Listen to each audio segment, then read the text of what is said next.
You asked your child to do something. You asked them to transition from one thing or another, and now that's creating challenging behavior. So let's first do analysis. How did we get here? How does this get learned? What is the learning history for your child who has issues with transitional things or when you ask them to do something? So let's kind of frame it using our ABC kind of model, our motivation signals, what we say and do, and what the payoff is. So let's kind of take that through. So think about the antecedent there, right? Your learner is asked to do something. Now, what is it that they're asked to do? During transitions, it's usually two things, right? It's one, it's usually some termination of a fun activity. And two, it's asking them potentially to do something that they might not want to do. So you have these two kind of factors operating at the same time, right? So once something, you've terminated one activity, which will now increase the value of getting that thing back. And two, now you might be asking them something that they don't want to do, which now increases the value of getting out of it. So you got these two things already operating that getting the item back would be really a good reinforcer or payoff, and getting out of it or even postponing it would be a good consequence or payoff or reinforcer. Second thing is when there's a person, place, or thing, either a parent or a caregiver or even a sibling who is around, the learner has learned that when they engage in some type of challenging behavior, what usually happens? What has been the payoff under those situations or contexts? Well, usually someone does the following. They either give them back that which they just took away. They might say something like, whoa, whoa, whoa, it looks like you're not ready. Here's a little bit more time.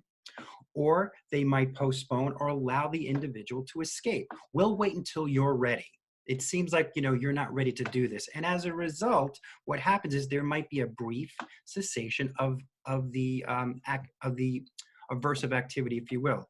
Now, what's the final result of all of that? Now, the learner is basically going to do the exact same thing under future circumstances. So that's how our learners come to the table with some of this, with this history.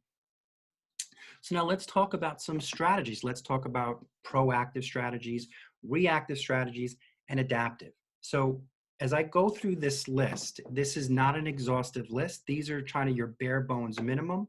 It certainly does not mean you have to follow these, but what we want to do is give you some general ideas of some suggestions. Some I might pinpoint a little bit more as more important than others. So here we go. So proactively. So what do you do to either prevent or be more proactive for your learner who doesn't like to have things interrupted and or go to things?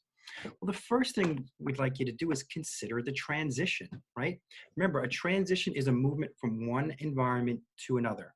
We will all have transition problems depending on where I'm going from. For example, if I'm going from something highly preferred to something less preferred, chances are I'm going to have a transition problem. I might negotiate, I might grovel a little bit, I might try to get out of it.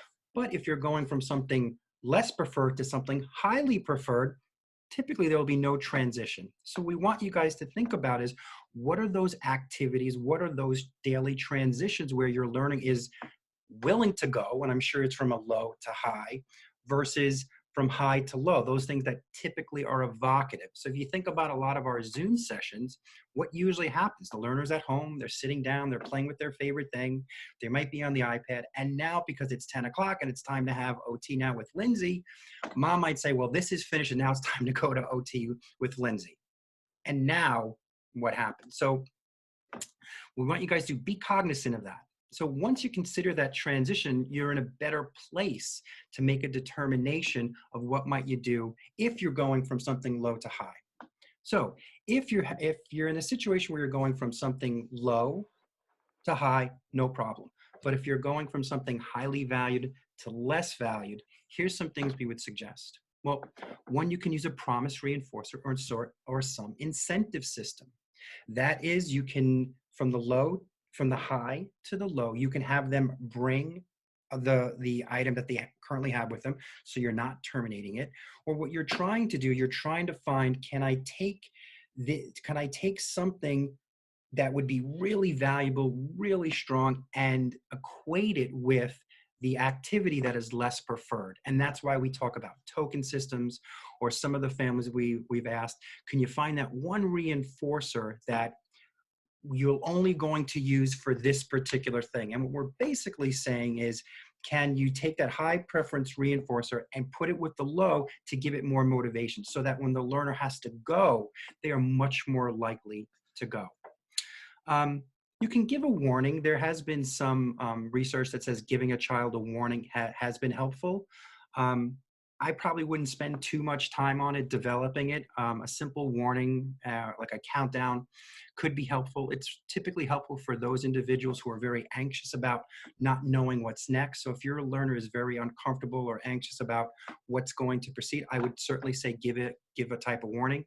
If your learner is someone who doesn't care about what's coming next, but just wants to hold on to the reinforcer, chances are the verbal warning won't even work. If anything, it will trigger even more challenging behavior. So again, if your learner is anxious about what's coming next, provide a verbal warning. That'd be great. If not, you're just going to follow these other preventative strategies. Another one is look for signs of disinterest before you terminate an activity. The other day I was in a Zoom session, and when we got onto the Zoom session, the learner was already in a challenging behavior. And what happened was just before the Zoom session started, the learner was watching their favorite video and it was terminated just in the middle of the video. Now the video was only about 5 minutes long, but halfway through it, it was terminated. So what could have been a more proactive strategy is take a look at it. Are they in the beginning? Are they in the middle? Are they in the end? And what you might want to do for those particular situations, let the learner finish it. Let them finish it out so that when it's time to say, let's go over here, they're much more likely to come. So watch for signs of disinterest. If your learner's playing with a particular toy, you might kind of look a little bit at them. You know, you're saying like, well, are they really engaged with it? If they're really engaged with it, chances are if you ask them to transition, they're going to have a problem. But if they play with it a few extra minutes, you kind of let them satiate a little bit, get full of it, you might be in a better place to terminate it. Okay. And again, those are just some general strategies. It's not an exhaustive list. We would certainly say reach out to your other disciplines who might have some other good preventative or proactive strategies. All right, so now let's get into it. How do you react in situations in which now you're in it, you've asked for, the learner to do something and now they're in it? How do you react to challenging behavior? So before I even get started, what we're going to be basically introducing to you guys is a new principle we haven't talked about, which is called extinction. So extinction basically means that a reinforcer is no longer forthcoming. In other words, the behavior doesn't pay off. And as a result of not paying off, you might get this tendency for the behaviors to get worse before it gets better. So in all these reactive strategies, we're gonna caution you by saying it has the potential to get worse. Okay. So here's what we say to do in those particular situations. First thing is stay calm. The way you respond has the potential to be associated with what you're going to do in the future. So stay calm, take a deep breath, understand that you're in this particular context, and what you're trying to do is not allow now the reinforcer or the payoff to occur. So if it's getting back the item, they're not going to get back the item. If it's to get out of the task, we're going to teach them that this behavior will not get them out of the task. So you stay calm. Try to stay within arm's reach if you can, because we might talk about blocking and preventing the learner from going in different directions. If possible, block all access to those reinforcers. If you took something away, what you want to continue to do is to remove it. Once they grab it, remember, that's the reinforcer. So you have to control it, right? Challenging behavior is not going to get you for this. If your learner engages in minor aggression or minor self-injury or property destruction or property harm, try to block and prevent.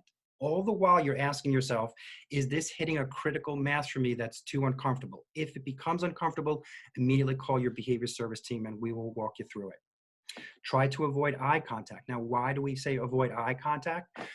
People who reinforce us are the ones who look at us. So in a sense, what we want to do is signal to the learner, this behavior will no longer work with you. So we want to make our body posture, the way we speak, very salient to the individual to indicate this behavior will no longer be reinforced.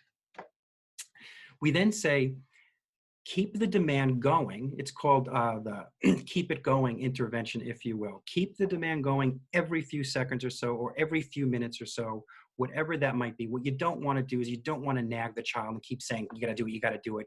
In a sense, you standing there and not allowing them to get access to it and kind of standing your ground, if you will, is an indication that the demand is still in place. So in a very calm, collected voice, you're going to gotta go neutral. And if it's time to take a bath, you might say, it's time to take a bath. It's time to take a bath. And now what you're trying to do in your head is just trying to be as calm as possible, using your voice in a way that means you mean business. So it's time to go, time to take a bath.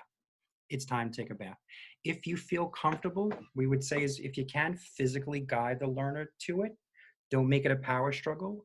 If you feel you're providing way too much mechanical output, then stop. You'll know your own comfortability. And then as your learner starts to move, your facial expression should change. You should look at them and start to provide verbal praise. Hey, thank you for coming. That's great. Let's go take that bath.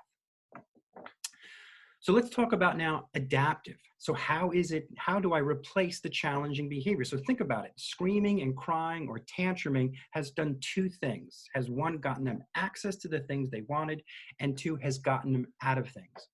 So the first thing we would say, and again, this is not the best of recommendations, but it's okay for now, is to teach your learner a functional way to say no or not now. So in other words, instead of screaming and crying, maybe they could sign no, they could say stop, they could hand over a card, they could point to an icon on their iPad so that they're, in a sense, they're allowed to remove their own aversion. Now, how do you do that? Well, what you'd want to do is sometimes our learners will engage in what we call precursor behavior. So let's say, for example, you're trying to teach your learner to come to the table, but you also want to teach them that it's okay if they didn't have to. So you might say, hey, come to the table. And at the first sign of discomfort, before the real big challenging behavior occurs, you would immediately prompt them the correct response and say, okay, you don't have to do it. Okay, you don't have to do it.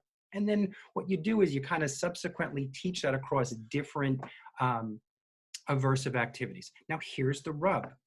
If you teach your learner to functionally get out of things, then you will always be in a situation where they're always going to be asked to get out of things. And that's just not realistic. So preventatively, adaptively, we would say teach that skill in small little doses, but ultimately we want to teach our learners is how to comply, how to build behavioral endurance, how to be able to sit at the table, how to be able to sit for a full meal, how to be able to go to the bath without kicking and screaming and crying.